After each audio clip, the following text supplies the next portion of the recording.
I think this is turning into a very interesting debate. I will try to keep within time. My predecessors have raised many important issues, some of which I am fully with, some which I am not, of course. I want to start where Aruna left off, which is that I think something that we need to recognize and something that we need to engage proactively with is the fact that the spread of our democracy and freedom is very, very uneven in this country. There are large sections of our people, Dalits, women, who still do not have the kind of freedom that an Indian citizen should have. There are also, from the area where I come from Chhattisgarh, and from other parts of central India, there are Adivasis, people who live in the forests, people who are being evicted from their lands, people who have been displaced, and whose constitutional rights have been blatantly violated.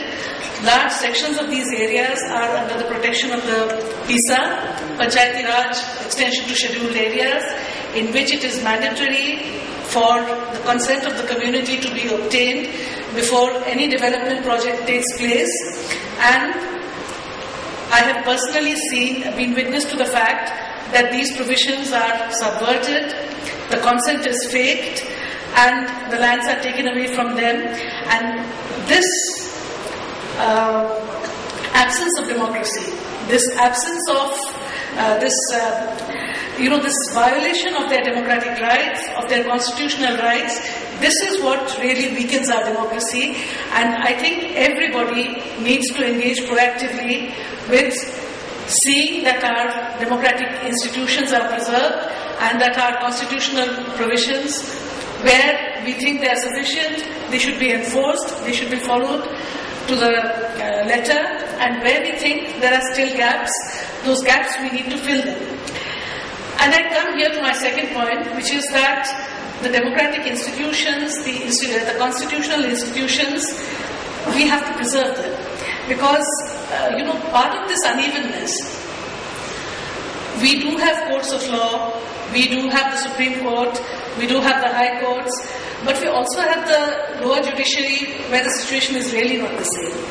And in the course of the last 4 years, one of my shocking discoveries was that while our higher judiciary swears to abide by the Constitution and to deliver, to interpret the law within the ambit of the Constitution, the lower judiciary actually does not swear to any such oath.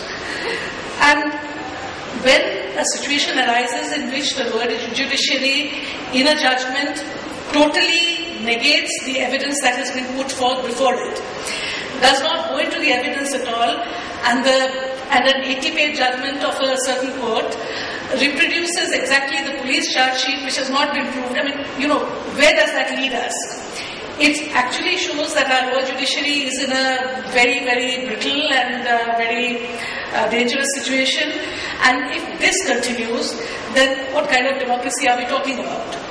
I speak of only one case, but I know that there must be, and this is a very high-profile case that I speak about, but there must be, and there are, hundreds and thousands of such cases. So if this is the situation of our lower judiciary, and this is allowed to exist, year after year, 60 years into our democratic polity, then what kind of democracy are we talking about? This is not something that can be tolerated.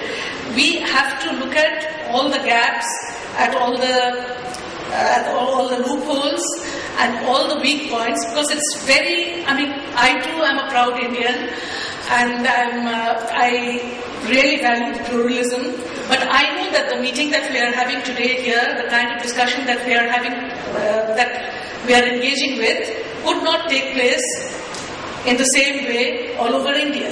It could not take place in the city from which I come, for all kinds of reasons. And why should we accept a situation in which we cannot discuss openly the issues with which we engage, the issues which are really central to our public policy, the issues which are central to our polity, Because it is every citizen's right to engage with public policy and to be able to express an opinion.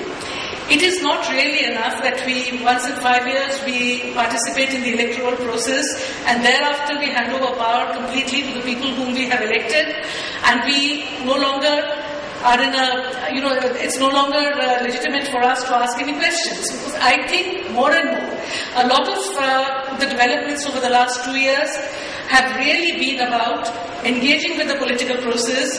It's been about questioning how an informed citizenry can engage with the political process and how that is to be facilitated. A lot of the events around the Lokpal bill and even about the Vinayak Sen campaign, it is really about our right to assert our involvement, our participation in what is happening in our country. And if the present situation is not enough, the present provisions are not enough, and if our politicians, and really sometimes I think that our politicians have failed us, and as citizens, our politics and our public life is far too serious for us to leave it to the politicians. Because our senior bureaucrats, our politicians, there are so many scams and there are so many people who are already being prosecuted, and there are so many other scams which are there just waiting to break open. So in this kind of a situation, I think the real struggle is about how we assert our rights to engage with policy, to engage with our politics, and how this freedom is to be asserted. It is really a great, in Calcutta, to be able to have this kind of a meeting, I know from experience that this is only possible in very few places. Such a meeting could not have happened in Imphal, it could not have happened in Kashmir, it could not have happened in Chhattisgarh, and there are many other places which for all kinds of reasons this could not have happened. So why is it, why are we forced to tolerate this? I think we need to ask ourselves a lot of serious questions, a lot of hard questions, and we need to really dream of an India in which everybody, all across the country, all sections of our people, our young people are able to ask questions, our young people are able to engage, because at the end of the day, we still remain a very hierarchical society, a very patriarchal society, and a lot of these issues we have carried with us and we continue to carry with us, and I think we need to get rid of them before we can really call ourselves a free people and we can really speak of our country proudly as a democratic country. I was very recently in China, and there are a lot of issues there, a lot of problems. I will just touch upon, but I just want to make one observation. Google does not work there, it does not open, you cannot access YouTube. I think there is a lot of surveillance on communication. So there are a lot of very obvious limitations to our freedoms there. But I also noticed the place where I stayed in the university, the woman who cleaned the room, the cleaning staff, they all would come in, while they would clean the room, and I would get talking to them about life in China. They would come and sit on the bed and they would hold my hand, and when I was leaving they came and hugged me and had themselves photographed. Would that be possible in our country? I wonder sometimes. So our democracy and our freedoms need a lot of work on them, and I think all of us need to work together, and it's only then that we will achieve this. Thank you very much.